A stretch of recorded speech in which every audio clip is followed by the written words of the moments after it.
اماں کو جیسے تیسے کر کے میں نے غسل تو دلوا ہی دیا تھا، مگر اب عورتیں مختلف قسم کی باتیں کر رہی تھیں۔ اماں کی میت صحن کے درمیان پڑی ہوئی تھی کہ اچانک ہی مجھے ایک عورت کی آواز سنائی دی تھی، ارے چلو یہاں سے اٹھو، اس کے لیے رونے کا اور دعا کرنے کا کوئی فائدہ نہیں ہے، اس کی تو بخشش ہی نہیں ہوگی۔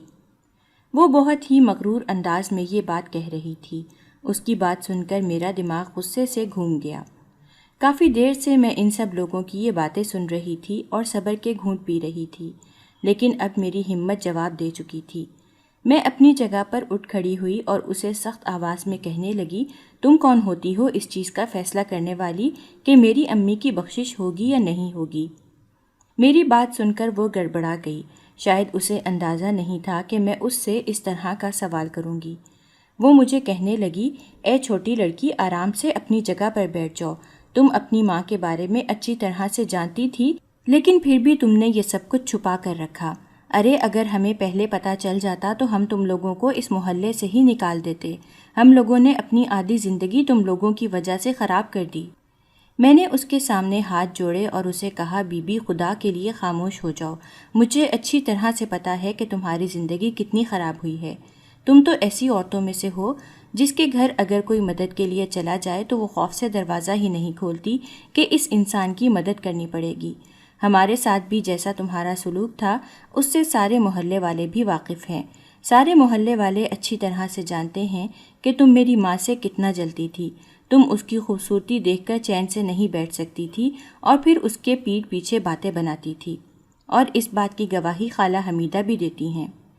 میں نے خالہ حمیدہ کی طرف اشارہ کیا، لیکن وہ مجھ سے نظریں چرانے لگیں۔ ان کو نظریں چراتا دیکھ کر مجھے بہت افسوس ہوا۔ نہ جانے کیوں مجھے لگ رہا تھا کہ اگر ساری عورتیں میرے خلاف ہو بھی جاتی ہیں تو یہ عورت میرا ساتھ دے گی اور مجھے اس مشکل سے باہر نکالے گی، لیکن اس نے بھی مجھ سے نظریں پھیر لی تھیں۔ مجھے لگ رہا تھا کہ اس پوری دنیا میں میں بالکل اکیلی رہ گئی ہوں۔ تنہائی کا احساس مجھے بہت تکلیف پہنچا رہا تھا۔ سب سے زیادہ احساس تو مجھے ذلت کا تھا۔ میں اس وقت پورے محلے کی عورتوں کے درمیان اکیلی کھڑی اپنی ماں کے لیے لڑ رہی تھی اور ان کے سوالات کے جوابات دینے کی ہر ممکن کوشش کر رہی تھی، مگر انہیں میری حالت پر ذرا بھی رحم نہیں آ رہا تھا۔ میں نے اس عورت کے سامنے ہاتھ جوڑے اور اسے کہا، مہربانی کرو یہاں سے چلی جاؤ۔ اگر تم میری ماں کے لیے دعا نہیں کر سکتی تو اس طرح کی فضول باتیں بھی نہ کرو۔ ارے میں کیوں جاؤں یہاں سے؟ میں ہرگز بھی یہاں سے نہیں جاؤں گی، بلکہ اب تمہیں اور تمہاری اس گندی ماں کو میں یہاں سے نکالوں گی۔ اس عورت کو ذرا بھی رحم نہیں آ رہا تھا کہ اس وقت میری ماں کی میت یہاں پر پڑی ہوئی ہے۔ وہ عورت مسلسل فضول بولے چلے جا رہی تھی اور کوئی بھی اسے چپ نہیں کروا رہا تھا۔ اب کی بار وہ عورت میرے پاس آئی اور مجھے پیچھے کی طرف دھکا دیتے ہوئے کہنے لگی، چلو اپنی ماں کا گندا وجود یہاں سے اٹھاؤ۔ وہ اس وقت خود کو خدا سمجھ رہی تھی۔ وہ نہیں جانتی تھی کہ اللہ تعالیٰ ایسے لوگوں کے ساتھ ہمیشہ ہی بہت برا سلوک کرتا ہے جو لوگ اپنی اوقات سے بہت باہر نکل جاتے ہیں۔ میں نے اب کی بار بے بسی سے خالہ حمیدہ کو آواز دی اور انہیں کہا کہ خالہ حمیدہ، خدا کے لیے اس عورت کو چپ کروائیں، میرا سر درد سے پھٹ جائے گا۔ قریب کھڑی اس کی دوست کہنے لگی، تمہارا سر درد سے پھٹ جائے تو ہی اچھا ہے، ایک ساتھ ہی ہماری دونوں گندگیوں سے جان چھوٹ جائے گی۔ وہ یہ بات بہت ہی عجیب انداز میں کہہ رہی تھی۔ ان سب کی باتیں مجھے اندر سے چھلنی کر رہی تھیں۔ میرا دل انہیں بددعائیں دے رہا تھا۔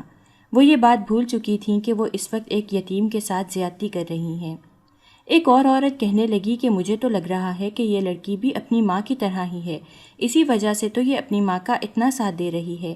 بس اب اس لڑکی پر نظر رکھو، اور جس دن بھی یہ لڑکی تمہیں کسی مرد کے ساتھ رات گزارتی ہوئی نظر آئے اسی دن ہی اس لڑکی کو دھکے مار کر اس گھر سے باہر نکال دو، بلکہ میں تو کہتی ہوں کہ اسے سارے محلے کے سامنے سنسار کرو تاکہ باقی لوگوں کے لیے عبرت کا نشان بنے۔ اس نے بے رحمی کی ساری حد پار کر دی تھی۔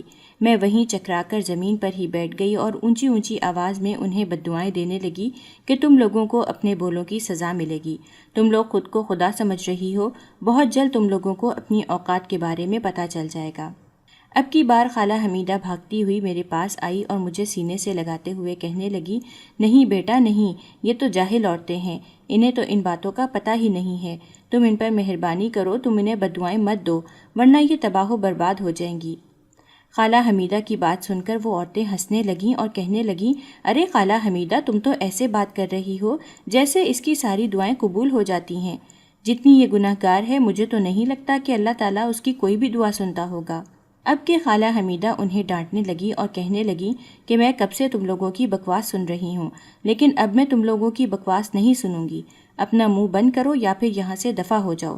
اگر تم نے اس کی ماں کے لیے دعا نہیں کرنی تو یہاں پر کھڑے ہو کر اس کی دل آزاری بھی مت کرو۔ چلو جلدی سے نکلو یہاں سے۔ خالہ حمیدہ کی بات سن کر میں نے ان کی طرف تشکر آمیز نظروں سے دیکھا۔ انہوں نے آنکھوں ہی آنکھوں میں مجھے پرسکون رہنے کا اشارہ کیا اور مجھے سینے سے لگاتے ہوئے کہنے لگی، بیٹا مجھے معاف کر دو، میں نے اتنی دیر سے ان لوگوں کو آزادی دے رکھی کہ یہ تمہیں جو چاہے کہتی رہیں، مجھے پہلے ہی ان کے منہ بند کر دینے چاہیے تھے۔ خالہ حمیدہ کی بات سن کر میری آنکھوں سے آنسو بہنے لگے۔ میں نے انہیں کہا، خالہ میری بات پر یقین کریں، میری ماں بالکل ٹھیک ہو گئی تھی، اس نے وہ سارے کام چھوڑ دیے تھے اور اس کے ساتھ جو کچھ بھی ہوا تھا وہ ایک بہت بڑا حادثہ تھا۔ میری ماں نے مجھے اپنی زندگی کی کہانی سنائی تھی اور میں نے خود بھی ان پر بیتی ہوئی تکلیفوں کو دیکھا تھا۔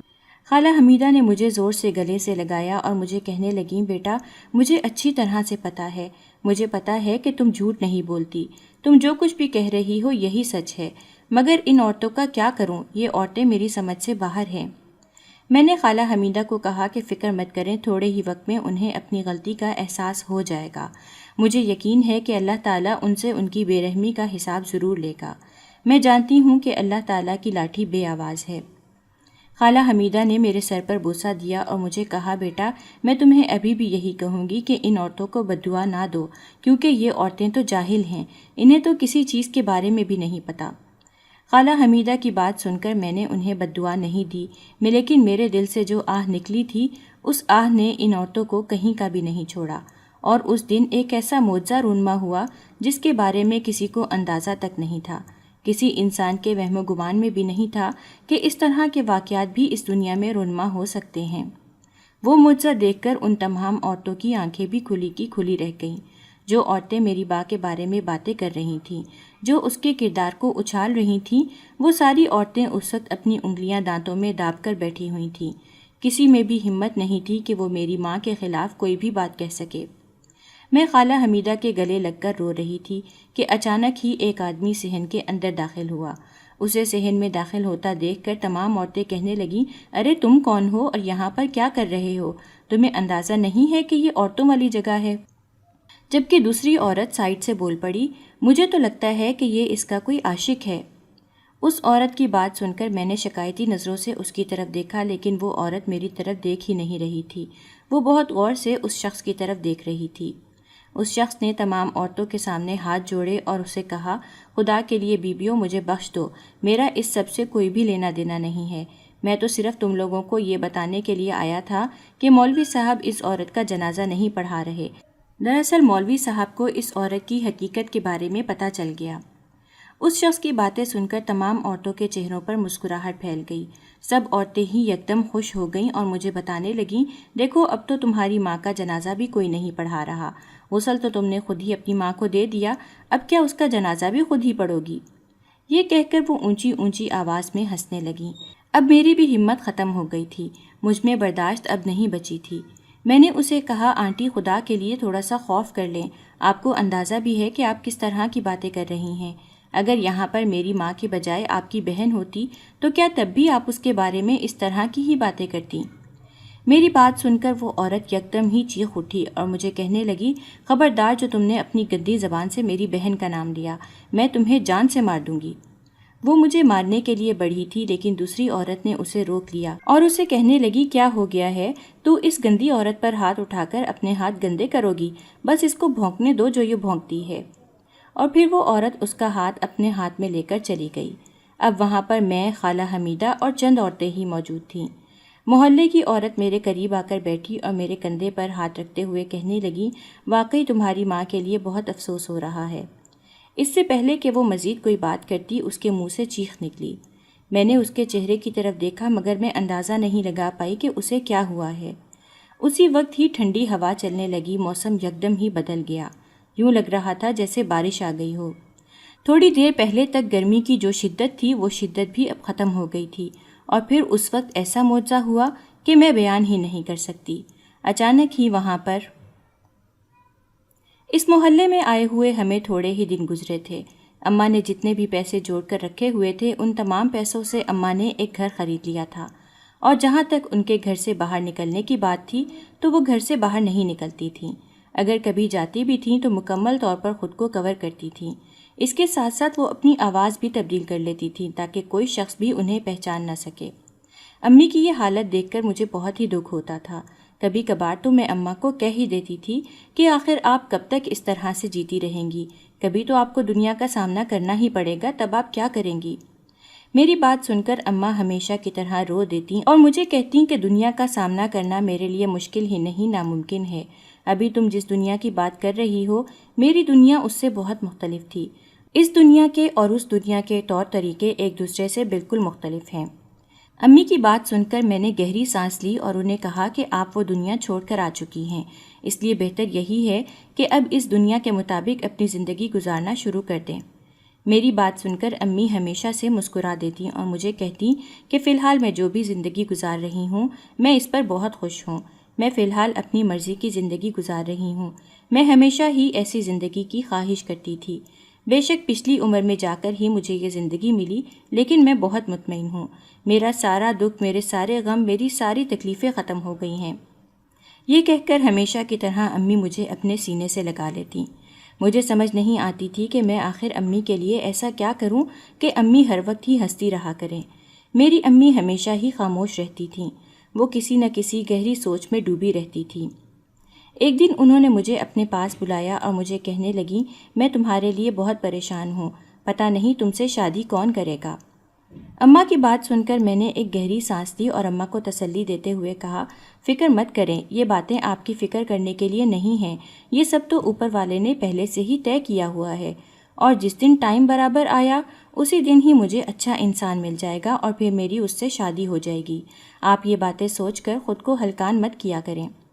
لیکن امی پھر بھی پریشان ہی رہتی تھیں۔ امی مجھے کہتی تھیں کہ ایک تو میں کسی رشتے والی کو بھی یہاں پر نہیں بلا سکتی، ایسا نہ ہو کہ وہ رشتے والی بھی مجھے جانتی ہو۔ امی کو ہمیشہ یہ وہم لگا رہتا تھا کہ اس محلے کے لوگوں میں سے بہت سارے لوگ ایسے ہوں گے جو انہیں پہچان جائیں گے اور جن کی وجہ سے وہ دوبارہ سے سر اٹھانے کے قابل نہیں رہیں گی۔ محلے کی عورتیں جب بھی ہمارے گھر آتی تھیں تو امی ان کے سامنے پردہ کیا کرتی تھیں۔ یہ دیکھ کر وہ عورتیں عجیب عجیب باتیں بناتی تھیں۔ وہ عورتیں کہتی تھیں کہ یہ کس طرح کی عورت ہوئی جو عورتوں سے ہی پردہ کرتی ہے۔ میرے سامنے بھی وہ میری امی کی برائیاں کرتی تھیں۔ کئی بار تو میں نے انہیں خاموش کروانے کی کوشش کی، لیکن پھر بعد میں مجھے اندازہ ہو گیا کہ یہ ان کی پرانی عادت ہے اور پھر یہی عادات ان کی فطرت بن گئی ہیں۔ کسی انسان کی فطرت کو تبدیل کرنا میرے لیے مشکل ہی نہیں ناممکن تھا۔ اسی وجہ سے میں نے ان عورتوں کو ان کے حال پر ہی چھوڑ دیا۔ اب جب بھی وہ میرے سامنے باتیں کرتی تھیں تو میں خاموشی سے ہاں میں سر ہلا دیتی تھی۔ میں ان سے کسی بھی قسم کی بحث نہیں کرتی تھی اور نہ ہی میں اب اپنی ماں کی صفائیاں پیش کرتی تھی، کیونکہ میں جانتی تھی کہ ان عورتوں نے میری بات ماننی ہی نہیں ہے۔ ان لوگوں پر الفاظ ضائع کرنا میرے لیے مشکل ہو گیا تھا۔ دوسری طرف میری امی کی نیک نامی کے چرچے ہر طرف ہی پھیل گئے تھے، اور یہ چرچے پھیلانے والی بھی وہی عورتیں تھیں۔ انسان کی ایک چھوٹی سی بات کی وجہ سے یہ اسے آسمان کی طرف پہنچا دیتی تھیں اور پھر دوسری ہی طرف چھوٹی سی غلطی کی وجہ سے اسے زمین پر بھی پٹخ دیتی تھیں۔ ایک دن تو حد ہی ہو گئی۔ میں اماں کے ساتھ صحن میں بیٹھی ہوئی تھی کہ ایک عورت جلدی سے گھر کے اندر داخل ہو گئی۔ اس نے نہ تو دروازے پر دستک دی اور نہ ہی اس نے اجازت طلب کی۔ وہ جلدی سے امی کے سامنے جا کر کھڑی ہو گئی اور اماں کی تعریفیں کرتے ہوئے کہنے لگی، ارے تم تو بہت ہی حسین ہو، تم سے زیادہ حسین عورت تو میں نے اپنی ساری زندگی میں نہیں دیکھی۔ یہ اسی عورت کی بات چل رہی ہے جو عورت میری ماں کے جنازے پر مجھے باتیں سنا رہی تھی اور سب سے زیادہ بڑھ چڑھ کر میرے خلاف بول رہی تھی اور میرے کردار پر وار کر رہی تھی۔ اس عورت کی باتیں سن کر میری ماں شرما گئی۔ اچانک ہی وہ عورت کہنے لگی، تم جتنی حسین ہو اور جتنا دلکش تمہارا وجود ہے، یہ سب دیکھ کر تو مجھے لگتا ہے جیسے تم ایک… بات کرتے کرتے وہ خاموش ہو گئی۔ میں نے اپنی امی کے چہرے کی طرف دیکھا۔ ان کے چہرے پر ایک سایہ آ کر لہرایا تھا۔ ان کا چہرہ یکدم ہی سیاہ پڑ گیا تھا۔ امی کی حالت خراب ہونے لگی تھی۔ میں نے اس عورت کی طرف انتہائی غصے سے دیکھا۔ وہ عورت بھی پریشان ہو گئی اور میری ماں کو کہنے لگی، ارے بی بی تمہیں کیا ہو گیا ہے؟ میں تو تمہاری تعریف کر رہی تھی۔ میں تو تمہیں اداکارہ سے تشبیہ دے رہی تھی، لیکن تم تو یوں خوفزدہ ہو گئی ہو جیسے تمہاری کوئی چوری پکڑی گئی ہے۔ وہ عورت میری سوچ سے بھی زیادہ چالاک تھی۔ میں نے اس عورت کو کہا کہ آپ مہربانی کریں یہاں سے چلی جائیں، ہم نے آپ سے کسی بھی قسم کی بات نہیں کرنی، اور کوشش کیجیے گا کہ دوبارہ کبھی بھی ہمارے گھر میں لوٹ کر نہ آئیں۔ میری بات سن کر اس کا منہ حیرت سے کھل گیا اور وہ اونچی اونچی آواز میں آس پاس کی عورتوں کو پکارتے ہوئے کہنے لگی، ارے تم اس لڑکی کی حالت دیکھ رہے ہو، یہ لڑکی مجھے اپنے گھر سے باہر نکال رہی ہے۔ دیکھو لڑکی، مجھے بھی تمہارے گھر میں آنے کا کوئی شوق نہیں تھا، میں تو بس ویسے ہی اس کی صورت دیکھنے کے لیے چلی آئی، لیکن یہ عورت اتنی بھی حسین نہیں ہے جتنا تم لوگوں نے سمجھا ہوا ہے۔ میں نے اس عورت کو کہا کہ بلا شبہ یہ تمہارے لیے حسین نہیں ہوگی، مگر یہ میرے لیے دنیا کی سب سے حسین ترین عورت ہے۔ میں نے اس عورت کو ڈانٹ کر گھر سے باہر نکال دیا، کیونکہ اب وہ کچھ زیادہ ہی میرے گھر کے معاملات میں دلچسپی لے رہی تھی۔ اب تو اس نے یہ باتیں بھی کرنا شروع کر دی تھیں کہ یہ دونوں عورتیں اس گھر میں اکیلی رہتی ہیں، ان کے ساتھ کوئی بھی مرد نہیں ہے، یہ کسی بھی قسم کی کوئی بھی حرکت کر سکتی ہیں۔ محلے کی عورتیں کچھ ہی دنوں کے بعد دوبارہ سے ہمارے گھر آ گئیں اور ہمیں کہنے لگیں کہ ہم اس محلے میں 2 عورتوں کو اکیلا رہنے کی اجازت نہیں دے سکتی۔ مجھ سے غلطی ہو گئی تھی کہ میں امی کے ساتھ اس محلے میں آ گئی، اس سے تو اچھا تھا کہ ہم گاؤں آنے کے بجائے شہر میں ایک چھوٹا سا گھر ہی خرید لیتے، مگر اب ہمارے پاس کچھ بھی نہیں بچا تھا، جتنی بھی جمع پونجی تھی وہ ساری ہم نے اس گھر پر ہی لگا دی تھی۔ اب اس گھر میں رہنے کے علاوہ اور ان سب لوگوں کی باتیں برداشت کرنے کے علاوہ ہمارے پاس کوئی چارہ نہیں تھا۔ میری امی ان عورتوں کی باتیں سن کر بہت زیادہ پریشان ہو جاتی اور اکثر مجھے کہتی کہ تم مانو یا نہ مانو، مگر مجھے لگتا ہے کہ ایک دن یہ سارے لوگ ہمیں محلے سے باہر نکال دیں گے۔ امی کی بات سن کر میں غصہ کر جاتی۔ میں انہیں کہتی کہ آخر یہ ہمیں کیوں نکالیں گے؟ کون سا ہم ان کے پیسوں کے دیے ہوئے گھر پر رہ رہے ہیں؟ یہ ہمارا اپنا گھر ہے، اس کو ہم نے پیسوں سے خریدا ہے، اور اگر انہوں نے ہمیں یہاں سے نکالنے کی کوشش کی تو ہم انہیں پہلے صاف صاف بولیں گے کہ اس گھر کے پیسے ہمیں پہلے ادا کرو، پھر اس کے بعد ہی ہم یہاں سے جائیں گے، آپ کو فکر کرنے کی ضرورت نہیں ہے۔ میں ہمیشہ ہی امی کو تسلی دیتی تھی۔ دن تیزی سے گزرتے چلے جا رہے تھے۔ ایک دن امی چھت پر کپڑے ڈالنے کے لیے گئیں، جبکہ میں نیچے ہی بیٹھی کتاب پڑھ رہی تھی۔ جب امی واپس نیچے آئیں تو ان کے چہرے کے تاثرات بہت زیادہ خراب تھے، وہ بہت ہی خوفزدہ نظر آ رہی تھیں۔ امی کو خوف میں مبتلا دیکھ کر میں پریشان ہو گئی۔ میں تیزی سے اماں کے پاس گئی اور ان سے پوچھنے لگی کیا ہوا ہے۔ میری بات سن کر اماں نے مجھے گلے سے لگا لیا اور روتے ہوئے کہنے لگیں، میرے ساتھ ایسا کیوں ہوا؟ ہمیشہ میرے ساتھ ہی کیوں ایسا ہوتا ہے؟ امی کی بات سن کر میں نے امی سے فکر مندی سے پوچھا کہ مجھے بتائیں اب آپ کے ساتھ کیا ہوا ہے۔ انہوں نے مجھے روتے ہوئے بتایا کہ جس کوٹھے سے وہ بھاگ کر یہاں پر آئی تھیں، اس کوٹھے کے لوگوں کو انہوں نے گلی میں گھومتے ہوئے دیکھا ہے۔ امی کی بات سن کر چند لمحے کے لیے تو میں سانس لینا ہی بھول گئی۔ مجھے خود ان لوگوں سے بہت خوف محسوس ہوتا تھا، کیونکہ یہ لوگ بہت زیادہ ظالم تھے، یہ کسی پر بھی رحم نہیں کھاتے تھے۔ جو بھی ان کے ہتھے چڑھ جاتا تھا، موت کے پنجے سے اپنے شکنجے میں لے لیتے تھے، اور پھر موت کے منہ سے بچنا مشکل ہی نہیں ناممکن ہو جاتا تھا۔ اندر سے میں بھی بہت زیادہ ڈری ہوئی تھی، لیکن اس وقت میں نے اپنی امی کو تسلی دی اور کہا کہ فکر مت کریں، وہ یہاں پر نہیں آئیں گے۔ امی نے نفی میں سر ہلایا اور مجھے کہنے لگیں اگر وہ یہاں پر نہ آئے تب بھی محلے کی عورتیں انہیں یہاں پر بھیج دیں گی۔ تمہیں پتہ ہے کہ محلے کی عورتیں ہم لوگوں سے کتنا زیادہ چڑھتی ہیں، وہ تو ہمیں بس کسی طرح سے یہاں سے نکالنے کے بہانے ڈھونڈ رہی ہیں۔ تھوڑی دیر بعد خالہ حمیدہ گھر کے اندر داخل ہوئیں۔ وہ کافی پریشان نظر آ رہی تھیں۔ انہوں نے میرا ہاتھ پکڑا اور مجھے کمرے میں لے گئیں۔ امی نے پیچھے آنے کی کوشش کی، لیکن انہوں نے میری امی کو باہر ہی رکنے کا کہا اور اس کے ساتھ یہ بھی ہدایت کر دی کہ دروازے کو اندر سے لاک کر دو۔ امی یکدم ہی بہت پریشان ہو گئی تھیں۔ میرا پورا وجود بھی خوف سے کانپنے لگ گیا تھا۔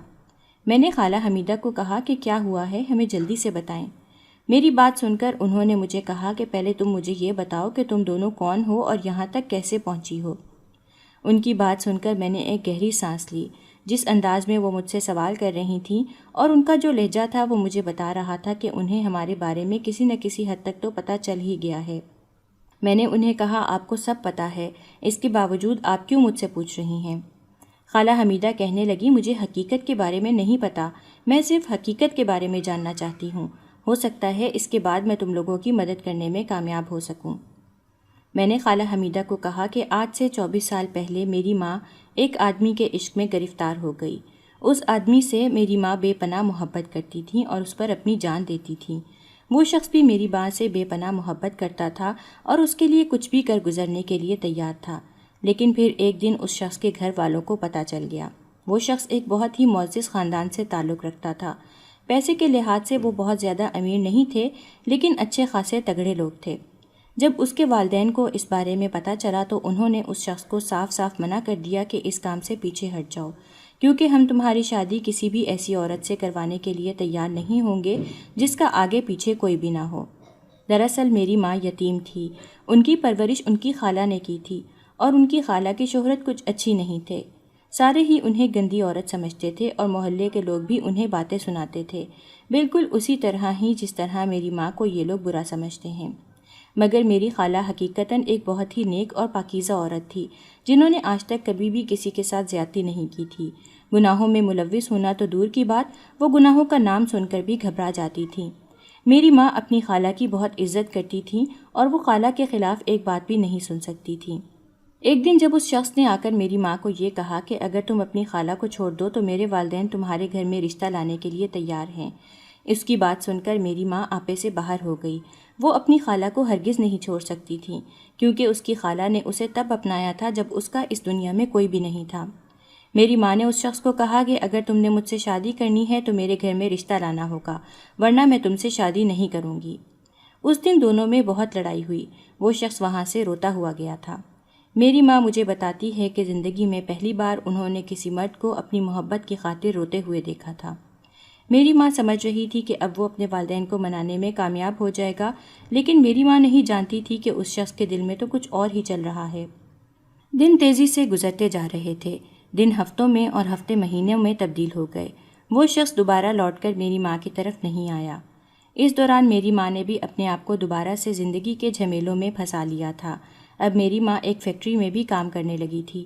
چونکہ خالہ بہت زیادہ بیمار رہنے لگی تھیں، اس وجہ سے انہوں نے کام کاج چھوڑ دیا تھا۔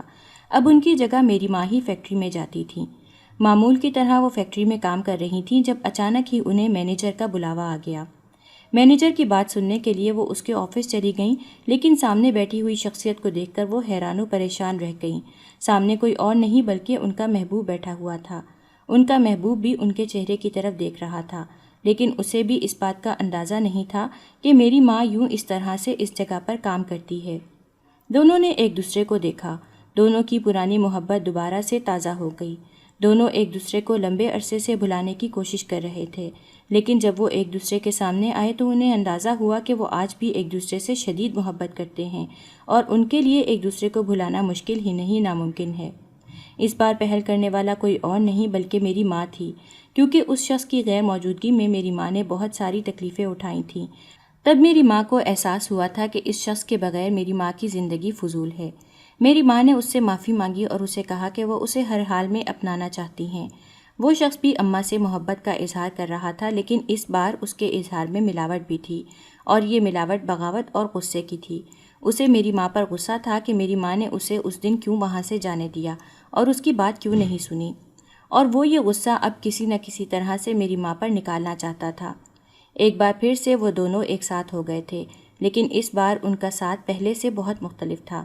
میری ماں اس بار بہت محتاط ہو گئی تھی، جبکہ اس بار وہ انسان بہت چالاک ہو گیا تھا۔ دونوں کی محبت کہیں دور جا کر چھپ گئی تھی۔ اب انہیں صرف اور صرف ایک دوسرے کی چاہ تھی اور ایک دوسرے کی عادت تھی۔ اب وہ کسی نہ کسی طرح سے اس چاہ کو ختم کرنا چاہتے تھے اور اس عادت کو توڑنا چاہتے تھے۔ معمول کی طرح میری ماں فیکٹری گئیں، لیکن اس سے پہلے کہ وہ فیکٹری کے اندر داخل ہوتیں، اچانک ہی فیکٹری کے دروازے کے سامنے ایک گاڑی آ کر رک گئی۔ اس گاڑی میں وہی شخص بیٹھا ہوا تھا۔ اس شخص کو دیکھ کر میری ماں حیران رہ گئیں اور اسے کہنے لگیں کہ تم یہاں پر اس وقت کیا کر رہے ہو؟ دراصل اس دن وہ میری ماں کو اپنے ساتھ گھمانے کے لیے لینے آیا تھا۔ میری ماں نے تھوڑا سا احتجاج کیا، لیکن پھر اس کے ساتھ ہی گاڑی میں بیٹھ گئیں، اور پھر گاڑی میں ہی اس نے میری ماں کو شادی کی پیشکش کر دی۔ اس بار میری ماں نے خوشی خوشی شادی کی پیشکش کو قبول کر لیا۔ جب سب کچھ ٹھیک ہو گیا تو ایک اور مصیبت آن کھڑی ہوئی۔ اماں جب گھر واپس گئیں تو ان کی خالہ نے انہیں اپنی پسند دی اور کہا کہ تمہیں میری مرضی کے شخص سے شادی کرنی ہوگی۔ اگر تم نے اس شخص سے شادی نہیں کی تو میں تم سے ناراض ہو کر اس دنیا سے جاؤں گی۔ میری امی کی خالہ کی طبیعت بہت خراب تھی اور وہ بس میری ماں کی ذمہ داری کسی اور کو سونپنا چاہتی تھیں۔ ان کی ایک دور کی بہن تھی جس کا ایک خوبرو بیٹا تھا۔ وہ میری ماں کی شادی اس انسان سے کرنا چاہتی تھیں۔ خالہ کی بات سن کر میری ماں بہت پریشان ہو گئی۔ اس نے اپنی خالہ کو سمجھانے کی کوشش کی، لیکن خالہ اس کی کوئی بھی بات ماننے کے لیے تیار ہی نہیں تھی۔ خالہ نے اس سے کہا کہ میں اچھی طرح سے جانتی ہوں کہ تم کسی اور انسان سے محبت کرتی ہو، اور میں یہ بھی جانتی ہوں کہ وہ انسان ایک لمبے عرصے تک تم سے دور رہا ہے۔ تم خود سوچو کہ جو انسان تم سے مہینوں دور رہ سکتا ہے، مہینوں تم سے بات نہیں کر سکتا، اور نہ ہی اسے تمہاری کوئی فکر ہے، تمہیں لگتا ہے کہ اس طرح کا انسان ساری زندگی تمہارا ساتھ نبھائے گا؟ بات سن کر میری ماں چند لمحوں کے لیے خاموش ہو گئی۔ انہوں نے دوبارہ احتجاج کرنے کی کوشش کی، لیکن اس بار خالہ ان کی کوئی بھی بات سننے کے لیے تیار ہی نہیں تھی۔ خالہ نے انہیں دو ٹوک انداز میں سمجھا دیا تھا۔ چند ہی دنوں کے بعد خالہ کا انتقال ہو گیا، جبکہ اپنی خالہ کی وصیت کو میری ماں نے بہت اچھی طرح سے یاد کر لیا تھا۔ خالہ نے انہیں بہت ساری باتیں سمجھائی تھیں۔ ان باتوں کو مد نظر رکھتے ہوئے میری ماں کو بھی یہ احساس ہو گیا تھا کہ واقعی ان کا اس شخص کے ساتھ کوئی بھی مستقبل نہیں ہے۔ سب سے بڑی وجہ تو یہ تھی کہ اس شخص کے والدین میری ماں کو قبول کرنے کے لیے تیار ہی نہیں تھے۔ میری ماں نے جس دن کا کہا تھا، اس دن اچانک ہی وہاں پر وہ شخص نمودار ہو گیا۔ اس نے اپنے ساتھ کچھ لوگ بھی لائے ہوئے تھے۔ انہوں نے وہاں پر نقصان کرنا شروع کر دیا۔ تھوڑی ہی دیر بعد اس شخص نے میری ماں کا ہاتھ پکڑا اور اسے اپنے ساتھ گھسیٹتے ہوئے لے کر چلا گیا۔ میری ماں کی اس کے بعد صرف اس شخص سے ایک ہی بات کال پر بات ہوئی تھی۔ تب اس شخص نے میری ماں کو تسلی دی تھی اور کہا تھا کہ وہ اس سے ناراض نہیں ہے۔ اس نے میری ماں سے شادی کی تاریخ دے دی تھی۔ میری ماں نے خوشی خوشی تاریخ بتا دی۔ اسے لگ رہا تھا کہ سب کچھ ٹھیک ہو گیا ہے، لیکن اسے اندازہ نہیں تھا کہ سب کچھ بگڑنے والا ہے۔ وہ شخص میری ماں کو لے کر ایک حویلی کی طرف نکل گیا۔ اس دن اس نے میری ماں کے ساتھ بہت برا سلوک کیا۔ اس نے میری ماں کو اس کی نظروں میں ہی گرا دیا۔ میری ماں روتی رہی، پٹتی رہی، اس کی منتیں کرتی رہی، لیکن اس پر شیطان سوار ہو گیا تھا۔ اس دن اس نے اپنی محبت کو دو کوڑی کا کر دیا تھا۔ اماں کے ساتھ یہ سب کچھ کرنے کے بعد وہ خود ہی ان کے قریب بیٹھ گیا اور ان کی گود میں سر رکھ کر پھوٹ پھوٹ کر رونے لگا۔ میری ماں کو اس سے شدید نفرت محسوس ہو رہی تھی۔ میری ماں نے اس کی منتیں کیں اور اسے کہا کہ اب تم میری عزت تو خراب کر ہی چکے ہو، خدا کے لیے میری زندگی خراب مت کرو، مجھ سے نکاح کر لو۔ اماں کی بات سن کر چند لمحوں کے لیے وہ شخص اس کے چہرے کی طرف دیکھتا رہا اور پھر کہنے لگا، میں ضرور تم سے شادی کر لیتا، لیکن تم نے میرے ساتھ بے وفائی کی ہے، اور تمہیں نہیں پتا کہ بے وفائی کی کتنی بڑی سزا ہے۔ اس کے ساتھ ہی اس نے اپنے آنسو صاف کیے، میری ماں کا ہاتھ پکڑا اور اس کو اپنے ساتھ گھسیٹتے ہوئے اس حویلی سے باہر لے جانے لگا۔ اماں کی طبیعت پہلے ہی بہت خراب تھی، ان سے چلنا دشوار ہو رہا تھا، اور اس دوران اس کا جارحانہ رویہ میری ماں کو مزید تکلیف پہنچا رہا تھا۔ میری ماں خود کو اس کی گرفت سے چھڑوانے کی کوشش کر رہی تھی، لیکن اس شخص کی گرفت بہت مضبوط تھی۔ تھوڑی ہی دیر بعد وہ اسے ایک بہت بڑے گھر کے سامنے لے کر چلا گیا اور میری ماں کو کہا کہ اب تم 1 مہینے تک اس گھر میں ہی قید رہو گی۔ اس نے میری ماں کو وہاں پر بند کر دیا۔ 1 مہینے کے بعد اسے یہ خبر ملی کہ میری ماں امید سے ہے۔ تب بہت تھوڑے وقت کے لیے وہ نرم پڑ گیا، لیکن جب جب اسے اماں کی بے وفائی یاد آتی تب اسے دوبارہ سے رونا آ جاتا۔ جس دن میری ماں نے ایک بیٹی کو جنم دیا تھا، اس دن اس شخص نے ہم دونوں پر اتنا بڑا ظلم کیا کہ میں بیان ہی نہیں کر سکتی۔ اس شخص نے اسے اور مجھے دونوں کو ایک کوٹھے میں بیچ دیا۔ یہ تکلیف میری ماں کے لیے بہت بڑی تھی۔ میری ماں کو چند مہینے تو اس بات پر یقین ہی نہیں آیا۔ وہ روز مرتی تھی، روز جیتی تھی۔ ذہنی تکلیف کی وجہ سے ان کی حالت بہت بری ہو گئی تھی۔ پھر وہاں پر ان کی ایک عورت دوست بن گئی۔ اس عورت نے میری ماں کو سمجھایا اور اسے تسلی دی، جس کی وجہ سے میری ماں دوبارہ سے زندگی کی طرف واپس لوٹی۔ جب میں 12 سال کی ہوئی تب مجھے اپنی ماں کی کہانی کے بارے میں پتہ چلا تھا۔ مجھے اپنے باپ سے شدید نفرت محسوس ہوتی تھی۔ میں سوچ بھی نہیں سکتی تھی کہ کوئی انسان اس قدر کمظرف ہو سکتا ہے۔ یہاں تک کہ اس کوٹھے کی جو مالکن تھی، اسے بھی میری ماں کی کہانی سن کر بہت ہی افسوس ہوا تھا۔ اس کی آنکھوں میں بھی آنسو آ گئے تھے۔ وقت گزرنے کے ساتھ ساتھ اماں کو یہ احساس ہو گیا تھا کہ اب یہ کوٹھا میرے لیے بہت بڑا خطرہ بن گیا ہے۔ اماں نہیں چاہتی تھی کہ میں یہاں پر اپنی زندگی گزاروں یا میرے ساتھ بھی وہی سب کچھ ہو جو اماں کے ساتھ ہوتا آیا ہے۔ میری ماں اچھی طرح سے جانتی تھی کہ کوٹھے پر عورتوں کی کوئی عزت نہیں ہوتی۔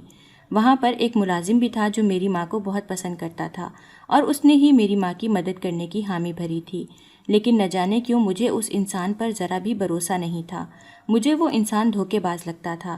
اس کے ماضی کے بارے میں مجھے ایک بات پتہ لگی تھی۔ مجھے پتہ چلا تھا کہ ماضی میں بھی اسے کسی عورت سے محبت ہوئی تھی۔ اس عورت کو وہ اس حویلی سے نکالنے کی کوشش کر رہا تھا کہ پکڑا گیا۔ تب اس نے سارا الزام اس عورت پر ڈال دیا، اس عورت کو مروا دیا۔ جب میں نے اماں کو اس بارے میں بتایا تو اماں مسکرانے لگیں اور کہنے لگیں یہ صرف اور صرف ایک کہانی ہے۔ کوٹھے کی مالکن اچھی طرح سے جانتی ہے کہ یہ ملازم اس کے لیے خطرہ ہے، اس لیے اس نے اس ملازم کے خلاف اس طرح کی کہانی مشہور کی ہے۔ میں نے اماں سے پوچھا کہ اگر اسے پتہ ہے تو وہ ملازم کو نکال کیوں نہیں دیتی؟ اماں مسکرانے لگیں اور کہنے لگیں کیونکہ یہ ملازم اس کے سارے راز جانتا ہے۔ اس دن مجھے پتہ چلا تھا کہ اس کوٹھے میں موجود ہر شخص کی گردن دوسرے شخص نے پکڑ رکھی ہے۔ ہر شخص دوسرے شخص کے رازوں کو جانتا ہے، جس کی وجہ سے دوسرا شخص بے بس اور مجبور ہے۔ اس رات اس ملازم نے خاموشی سے مجھے اور اماں کو اس حویلی سے باہر نکال دیا۔ میری ماں اس کی بہت شکر گزار تھیں۔ اماں نے اس کا شکریہ ادا کرنے کی کوشش کی، لیکن اس نے یہ کہہ کر دروازہ اماں کے منہ پر بند کر دیا، میں نے تم سے محبت کی تھی اور میں نے اپنی محبت کا قرض ادا کر دیا ہے، اب تم شکریہ کر کے مجھے شرمندہ نہ کرو۔ اماں نے ہاتھ میں کچھ زیور اٹھا رکھا تھا۔ اس کے علاوہ اماں کے گلے میں بھی ایک بہت ہی موٹا ہار تھا جو کل ہی رات انہیں ایک سیٹھ نے تحفے میں دیا تھا۔ چونکہ مالکن اس وقت حویلی میں موجود نہیں تھی، اسی وجہ سے وہ اماں سے ہار نہیں لے سکی۔ اماں اپنے پرانے گاؤں کے بارے میں جانتی تھی۔ مجھے لے کر وہ اپنے پرانے گاؤں میں چلی گئی۔ وہاں پر ہی انہوں نے ایک گھر لے لیا۔ گھر ہمیں اچھی قیمت پر مل گیا تھا، لیکن ہمیں اندازہ نہیں تھا کہ یہاں کے محلے کے لوگ اس قدر بے رحم اور ظالم ہوں گے۔ انہوں نے ہماری زندگی کو بہت ہی اجیرن بنا کر رکھا ہوا تھا۔ ہم کھل کر سانس بھی نہیں لے سکتے تھے۔ ہمیں بہت سارے کام محتاط انداز میں کرنے پڑتے تھے۔ میری اماں تو گھر سے باہر ہی نہیں نکلتی تھیں۔ وہ تو اتنی زیادہ ڈر گئی تھیں کہ وہ خود کو ہمیشہ چھپا کر رکھتی تھیں۔ خالہ کو کہانی سنا کر میں خاموش ہو گئی۔ خالہ نے مجھے گلے لگا لیا اور مجھے کہنے لگی، بیٹا میں ہمیشہ تمہارا ساتھ دوں گی، تم میری طرف سے کبھی بھی مایوس مت ہونا۔ ایک عورت نے کہا تھا کہ مجھے تو یہ 7-8 مردوں کی اولاد لگتی ہے۔ اچانک ہی ایک مرد کے دھاڑنے کی آواز سنائی دی، خبردار جو تم نے میری بیٹی کے بارے میں ایک بھی بات کی۔ وہ شخص کوئی اور نہیں، میرا باپ تھا، اور جو عورت مجھے سب سے زیادہ باتیں سنا رہی تھی یہ اس کا شوہر بھی تھا۔ وہیں کھڑے کھڑے اس نے اپنی بیوی کو طلاق دے دی۔ اس عورت کو اپنے کیے کی سزا اسی وقت ہی مل گئی تھی۔ اس کے ساتھ ساتھ اس نے اس عورت کو کہا تھا کہ میں سوچ بھی نہیں سکتا تھا کہ تم اس قدر گھٹیا ہو سکتی ہو، دفع ہو جاؤ میری نظروں کے سامنے سے۔ وہ عورت وہاں سے روتی ہوئی چلی گئی۔ یہ شخص بہت ہی امیر تھا۔ اس نے بہت سارے لوگوں کو کام کرنے کے لیے اپنی زمینیں بھی دے رکھی تھیں۔ وہاں پر کھڑی تمام عورتوں کو اس نے دھمکی دی اور کہا کہ اب اگر تم نے دوبارہ اس لڑکی کے خلاف ایک بات بھی کی تو میں وہ تمام زمینیں تم لوگوں سے واپس لے لوں گا۔ ویسے تو مجھے حق نہیں ہے کہ میں کسی سے کسی کا رزق چھینوں، لیکن اب تم لوگ اپنی حدوں کو کراس کر رہے ہو۔ وہ شخص اثر و رسوخ کا مالک تھا۔ تمام عورتوں کی زبانیں بند ہو گئیں۔ تھوڑی ہی دیر بعد اعلان ہوا کہ مولوی صاحب جنازہ پڑھانے کے لیے تیار ہیں، اور پھر یوں میری ماں کا جنازہ پڑھا دیا گیا۔ وہ شخص مجھ سے بہت شرمندہ تھا اور بار بار مجھ سے معافی مانگ رہا تھا۔ میرے پاس بھی انہیں معاف کرنے کے علاوہ کوئی چارہ نہیں تھا، کیونکہ میرے سارے رشتے مجھے چھوڑ کر چلے گئے تھے۔ میں نے اپنے باپ کو معاف کر دیا۔ تھوڑے ہی عرصے بعد میرے باپ نے میری شادی ایک انسان سے کر دی۔ جو عورتیں میرے کردار پر انگلیاں اٹھا رہی تھیں، کچھ ہی وقت کے اندر ان کی بیٹیاں ان کے منہ پر کالک مل کر چلی گئیں۔